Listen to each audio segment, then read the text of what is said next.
മീനാക്ഷിയാണ് നമുക്കിപ്പോൾ ഉള്ളത്. ഹായ് മീനാക്ഷി.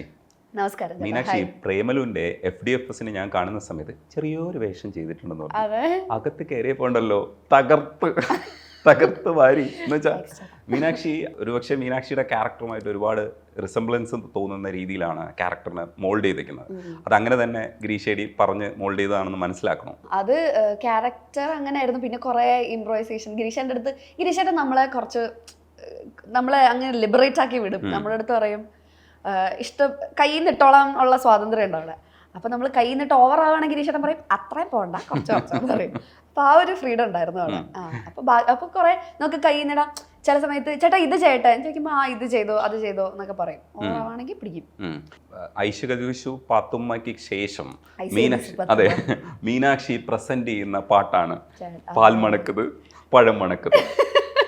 ചേട്ടാ സത്യത്തിലുണ്ടല്ലോ, ഞാൻ ശരിക്കും ഇത് ഷൂട്ട് ചെയ്യുന്ന സമയത്ത് എന്തെങ്കിലും ഒരു പാട്ട് പാടുന്നതാണ്. അപ്പൊ ഞാൻ ഈ ഉടൻപണത്തിലൊക്കെ പണ്ട് പാടിയിട്ടുണ്ട്, മറ്റേ തങ്കം മണക്കില്ല തളയ്ക്കല്ലോ, അത് പാടി കഴിഞ്ഞിട്ട് ഒരു പാട്ടും കൂടെ പാടണമെന്ന് പറഞ്ഞു.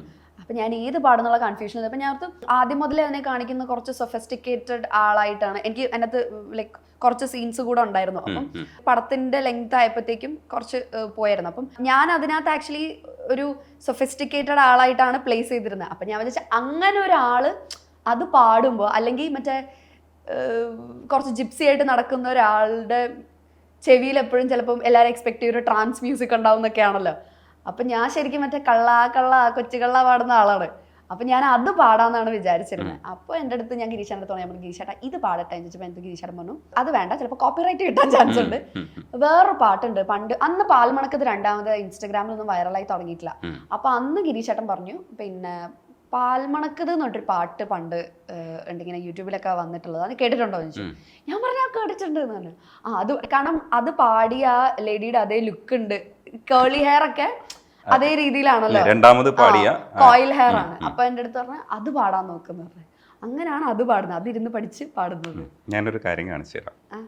ആ പാട്ട് ആ വേർഷൻ പാടിയില്ലേ സുശീല രാമന്റെ, ഇതിൻ്റെ അടിയിൽ പോയിട്ട് കമൻസ് നോക്കുമ്പോൾ റീസെൻ്റ്ലി നമ്മൾ നോക്കുമ്പോഴത്തേക്ക് പ്രേമലു കണ്ടിട്ട് വന്നവരുണ്ടോ അപ്പോൾ ഇതിൻ്റെ അടിയിലെ കമൻസ് വായിക്കുമ്പോൾ ഭയങ്കര രസമാണ്. ഇടയ്ക്കൊരു കമൻ്റ് ഉണ്ട്, അതിനകത്ത് ഇച്ചിരി പ്രശ്നം ഉണ്ടെങ്കിൽ ഞാൻ വായിക്കാം. പളനിയിൽ പോകുന്നവരുടെ പ്രത്യേക ശ്രദ്ധയ്ക്ക് മുരുകൻ 2 ആഴ്ച സ്ഥലത്തുണ്ടാവില്ല, വേലിന് മൂർച്ചയും കൂട്ടി ഈ ആളെ തപ്പി ഇറങ്ങിയിരിക്കുകയാണെന്നാണ്. അതിലൊരു വേർഡുണ്ട്, അത് ഞാൻ കട്ട് ചെയ്താൽ വായിച്ചത്. പക്ഷേ ഈ പ്രേമലുവിന് ശേഷം ഇതിനകത്ത് പലരും റീവിസിറ്റ് ചെയ്തിട്ടുണ്ട്. അപ്പം ശരിക്കും മീനാക്ഷിയും ഈ വേർഷനാണ് കണ്ടു പഠിച്ചതല്ലേ? ഞാൻ ഈ വേർഷനാണ് കണ്ടുപിടിച്ചത്. കാരണം ഒറിജിനൽ അതെനിക്കൊന്നും എന്തോ ഒരു ഡിവോഷണൽ സോങ് അല്ല, ഞാൻ കേട്ടിട്ടില്ല ഒറിജിനൽ. ഞാൻ കേട്ടേക്കുന്ന ഇതാ. അപ്പൊ ഞാൻ നോക്കിയപ്പോഴത്തേക്കാണ് മീനാക്ഷിക്ക് ഒറിജിനൽ ഞാൻ കേൾപ്പിച്ചു തരാം. അത് കേൾക്കാതെ പോകരുത്. അതിന്റെ ഒറിജിനല് നിങ്ങൾ വിചാരിക്കുന്ന റേഞ്ച് അല്ല. ഞാൻ ഇത് തപ്പിട്ട പാൽമണക്കത് തപ്പുമ്പോ സത്യത്തിൽ അത് വരും. പക്ഷേ ഇത് എനിക്ക് പോപ്പുലർ ആയി പോയതുകൊണ്ട് ഇത് കോപ്പറേറ്റ് ഉണ്ട് എങ്കിലും നമുക്ക് ഞാനൊരു ജസ്റ്റ് ഒന്ന് അത് കേൾപ്പിച്ചു തരാം. ഈ രമണിയമ്മാൾ എന്ന് പറഞ്ഞ സിംഗർ ഭയങ്കര പാട്ടാണിത്.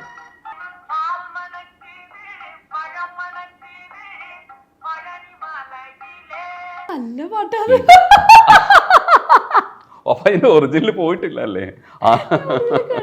ഇങ്ങനൊരു സാധനം ഉണ്ട് ഇതിനകത്തു നിന്നുള്ള വേർഷനിനെയാണ്. അതുകൊണ്ടാണ് എല്ലാവരും ആ കമന്റ് ബോക്സിൽ പോയിട്ട് ആ വേർഷൻ പാടിയ ആളെ ചീത്ത വിളിക്കുന്നത്. ആ പാട്ടാണ് ഇപ്പോൾ പ്രേമലുവിൽ നിങ്ങൾ ഹിറ്റാക്കി പാടുന്ന എല്ലാവരും കൈയടിക്കുന്നത്. ഇങ്ങനെ ഒരു കഥയുണ്ട് ഇതിന്റെ പിന്നിൽ. പ്രേമലുവിൽ ഈ ക്യാരക്ടറിനെ പോർട്രേറ്റ് ചെയ്യുമ്പോൾ ഈ പറയുന്ന പോലെ കുറെ ഇൻപുട്സ് ഇട്ടിട്ടുണ്ടെങ്കിലും എവിടെയെങ്കിലും ഒക്കെ കൈവിട്ട് പോവും, അല്ലെങ്കിൽ ഓവറായി പോവും. ആ പാട്ട് പാടിയിട്ട് നമുക്ക് ബാക്കി വിശേഷം പറയാൻ തോന്നും. ആ പാട്ടിൽ നിങ്ങളുടേതായ കുറെ ഇംപ്രൊവൈസേഷൻസ് ഉണ്ട്. അത് ഞാൻ ഇടയ്ക്കൊന്ന് ഓപ്പറ മ്യൂസിക് ഒക്കെ കേട്ടിരുന്നു.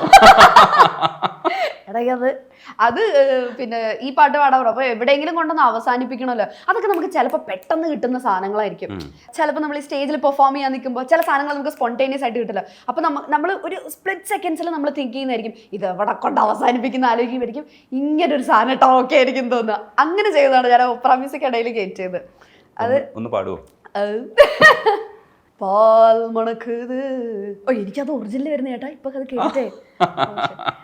പാൽ മണക്കുது பழம் மணக்குது பழனி மலையில എങ്കും മുളിക്കതാ എങ്കും മുളിക്കതാ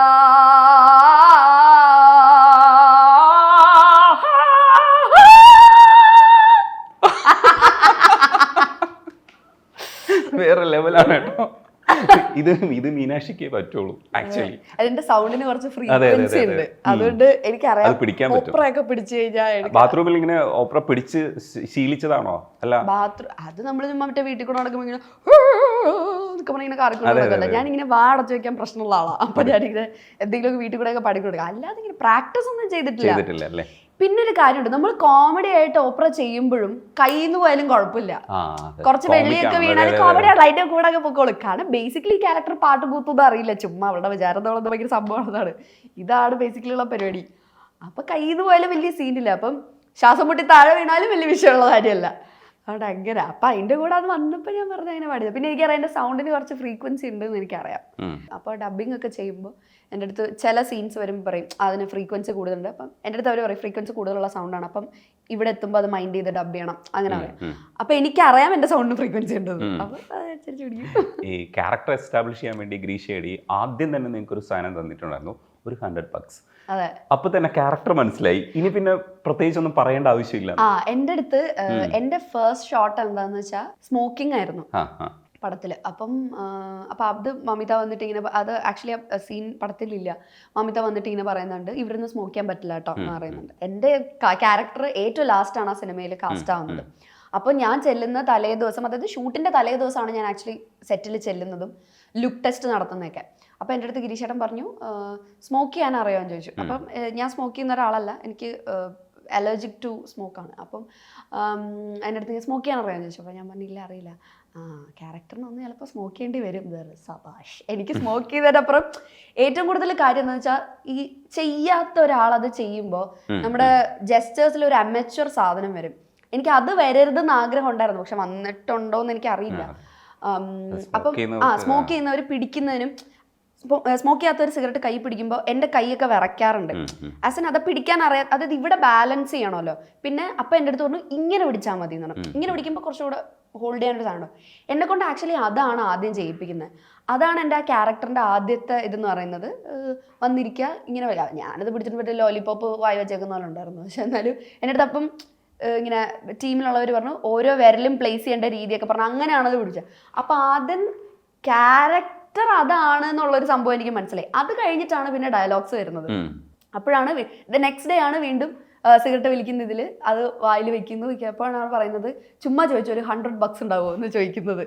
അത് അപ്പം അപ്പോൾ ഓരോ ദിവസം വരുന്നവരും ആ ക്യാരക്ടറിന്റെ ക്ലാരിഫിക്കേഷൻ എന്താണെന്ന് എനിക്ക് കിട്ടുന്നുണ്ടായിരുന്നു. പിന്നെ നമുക്ക് വാമപ്പ് ആവാൻ ഒരു സമയം വേണമല്ലോ. അത് ഞാൻ ലാസ്റ്റ് ഒക്കെ എപ്പോഴും ഇതാണ് സംഭവം എനിക്ക് കിട്ടിയത്. പക്ഷെ നന്നായിട്ട് വന്നിട്ടുണ്ടായിരുന്നു കേട്ടോ തിയേറ്ററിൽ. ചില സമയത്ത് എക്സ്പ്ലെയിൻ ചെയ്യുന്നുണ്ടല്ലോ. അതെ, കുഴപ്പമില്ല. കൈയടിക്കുന്നുണ്ടായിരുന്നു തിയേറ്ററിൽ. അത് കേട്ടപ്പോൾ എനിക്ക് ഒരു സന്തോഷം വന്നു. നിങ്ങൾ പറഞ്ഞ ഒരു സാധനത്തുമായിട്ട് ഞാൻ കണക്ട് ചെയ്തു. ചെറിയ ക്യാരക്ടറാണെന്ന് പറഞ്ഞപ്പോൾ അത്ര ചെറുതായിരുന്നില്ല എന്നുള്ളത് അപ്പോൾ മനസ്സിലായി. അത് നന്നായി കേട്ടോ. ഇപ്പൊ പുതുതായിട്ട് വരാൻ പോകുന്ന സിനിമയുടെ വിശേഷം പറയും. കടകനിലെ ചെറിയ ക്യാരക്ടറാണ് കേട്ടോ. ഞാൻ ഒരിക്കലും എക്സാജറേറ്റ് ചെയ്ത് പറയുന്നതല്ല. കടകനിലെ ചെറിയ ക്യാരക്ടറാണ്. അതില് ഞാനൊരു പാർട്ടിയുടെ നേതാവാണ്, കോളേജ് ക്യാമ്പസിലെ നേതാവാണ്. ഹക്കീമിന്റെയും സോനയുടെയും ഒക്കെ ഫ്രണ്ടാണ്, കോമൺ ഫ്രണ്ടാണ്. ചെറിയ ക്യാരക്ടറേ ഉള്ളൂ, പക്ഷേ ഇമ്പോർട്ടൻസ് ഉണ്ടാവുമായിരിക്കും അല്ലേ? ഉണ്ടെന്ന് വിശ്വസിക്കുന്നു. ഹക്കീമാണ് ആ പടത്തിൽ അഴിഞ്ഞാടിയേക്കുന്നത്. അതുകൊണ്ട് ഇനി വേറെ ആരെയും നോട്ടീസ് ചെയ്യുമോന്ന് എനിക്കറിയില്ല. ഹക്കീം നല്ല രസമായിട്ട് ചെയ്തിട്ടുണ്ട്. നായികനാണ് നിങ്ങളുടെ ജീവിതത്തിൽ ഒരു പ്രധാനപ്പെട്ട സംഗതി. നായികനാണ്. ഈ നായികനായകനിലാണ് മറ്റേ പാട്ടും വരുന്നത്, പാത്തുമ്മ. ആ ഒരു എപ്പിസോഡിലെ ആ ഭാഗത്തില് സരസു, പിന്നെ നിങ്ങളുടെ ക്യാരക്ടറിന്റെ പേര് ഞാൻ ലിസി സൂസൻ ഫെർണാണ്ടസ്, സരസു. ആ 3 പേരും തകർത്ത് അഭിനയിച്ചൊരു സാധനമാണ്. അത് കൗണ്ടറിന്റെ ടൈമിംഗ് ആണല്ലോ ഈ ചിരിപ്പിക്കുക എന്ന് പറയുന്നത്. ഇരിക്കുന്ന 3 പേര്, ലാൽ ജോസും കുഞ്ചാക്കോബനും ഒക്കെ നന്നായിട്ട് എന്റർടൈൻ ചെയ്യുന്നുണ്ടായിരുന്നു. ഒരുപക്ഷെ അതിൽ കുറേ സാധനങ്ങൾ ഞാൻ കണ്ടിട്ടുണ്ട്. അതായത് ചില പഴയ പാട്ടുകളൊക്കെ നമ്മൾ റീക്രിയേറ്റ് ചെയ്യുമ്പോൾ ചില സാധനത്തിന് പ്രേമത്തിനെ എക്സ്പ്രസ് ചെയ്യുന്ന സമയത്ത് ഇങ്ങനെ ഉമ്മ വയ്ക്കാൻ പോലെ പോയിട്ട് ഇങ്ങനെ ഒരു പഴയ നായികമാരൊക്കെ കാണിക്കുന്ന സാധനമല്ലേ, അതൊക്കെ ഒബ്സർവ് ചെയ്തിട്ട് അത് റീക്രിയേറ്റ് ചെയ്യുമ്പോൾ സട്ടിലായിരിക്കണം. എക്സാജറേഷൻ ആയി പോകരുത്, മിമിക്രി ആയി പോകരുത്. എന്ന് വെച്ചാൽ അവിടെ കാണിക്കുന്നത് നിങ്ങൾ ആ പാട്ടിൽ മിമിക്രി ആയിരുന്നില്ല. അപ്പോൾ എനിക്കതൊക്കെ കാണുമ്പോൾ വിചാരിച്ചു ഇയാളിൽ ഒരു ആക്ടർ ഉണ്ട് എന്ന് തോന്നുന്ന ഒരു സാധനമാണ്. സന്തോഷം ചേട്ടാ. അത് കഴിഞ്ഞിട്ടാണ് പിന്നെ നിങ്ങൾ ഉടൻ പണത്തിൽ വരുന്നത്. അത് എനിക്ക് തോന്നുന്നു നായകൻ്റെ ഇതിൽ അവർ സെലക്ട് ചെയ്തതാണല്ലോ ഉടൻ പണം. അത് നായകൻ്റെ അതേ പ്രൊഡ്യൂസർ ആയിരുന്നു ഉടൻ. അപ്പോൾ എന്നിട്ട് ഉടൻ പണത്തിലേക്ക് വരുന്നു. ഉടൻ പണത്തിലാണ് ശരിക്കും കുറച്ചുകൂടെ വേറൊരു സാധനം വന്നത്. പക്ഷേ അവിടെയും ഈ ക്യാരക്ടർ ആണ് നമ്മളവിടെ കളിച്ചുകൊണ്ടിരുന്നത്. അപ്പം ശരിക്കും ഒറിജിനൽ മീനാക്ഷിയെ ആൾക്കാർ പിന്നീടാണ് മനസ്സിലാക്കി തുടങ്ങിയത്. മീനാക്ഷി ആരും വരെ കണ്ടിട്ടില്ല. ഒറിജിനൽ മീനാക്ഷി ആരാ ആരാ ആരാ ആരാ അത് വലിയ ചോദ്യമല്ലേ? സത്യം. അല്ല, എന്റെ പ്രോഗ്രാം കണ്ടിട്ട് ഇങ്ങനെ കുറെ പേര് വിചാരിക്കട്ടെ, അതിപ്പോ നമ്മൾ ചാനലിൽ നമ്മുടെ വർക്കിന്റെ ഭാഗമായിട്ട് ചെയ്യുന്നതാണ്. അതല്ല കൗണ്ടറിന് നമ്മൾ നിന്ന് കൊടുക്കുക എന്നുള്ളത്, ചമ്മി കൊടുക്കുക എന്ന് പറയുന്നത് നമ്മളുടെ ഒരു ഇതിന്റെ ഭാഗമാണ്. കാരണം അതായത് നമ്മൾ എന്തെങ്കിലും പറഞ്ഞ് കളിയാക്കുമ്പോൾ മറ്റേ ഞാൻ ചമ്മില്ല എന്നുള്ള ഈഗോയിൽ നിൽക്കരുതെന്ന്, അതവിടെ ഏക്കില്ല. കൗണ്ടർ അടിക്കുക അങ്ങോട്ടും ഇങ്ങോട്ടും. പക്ഷെ ഒരു സാധനം നമ്മുടെ കയ്യിൽ നിന്ന് പോയി എന്ന് ചമ്മി കൊടുത്തേക്കാം. അതാണ് അതിന്റെ ബ്യൂട്ടി എന്ന് പറയുന്നത്. എന്റെ ലൈഫിൽ എന്റെ ഫ്രണ്ട്സിന്റെ ഇടയിലും ഞാൻ അങ്ങോട്ടും ഇങ്ങോട്ടും കൗണ്ടർ അടിച്ച് ചമ്മിയൊക്കെ കൊടുക്കുന്ന ഒരാളാട്ടോ. പക്ഷെ ഞാൻ പറയാം, അല്ലാതെ എന്റെ ബേസിക് സ്വഭാവം എന്താന്നുള്ളത് ഞാൻ ഉടമണത്തിലൂടെ കാണിച്ചിട്ടില്ല. അതല്ല എന്റെ സ്വഭാവം. അതല്ല ഞാൻ. അതെ, അതല്ല ഞാൻ.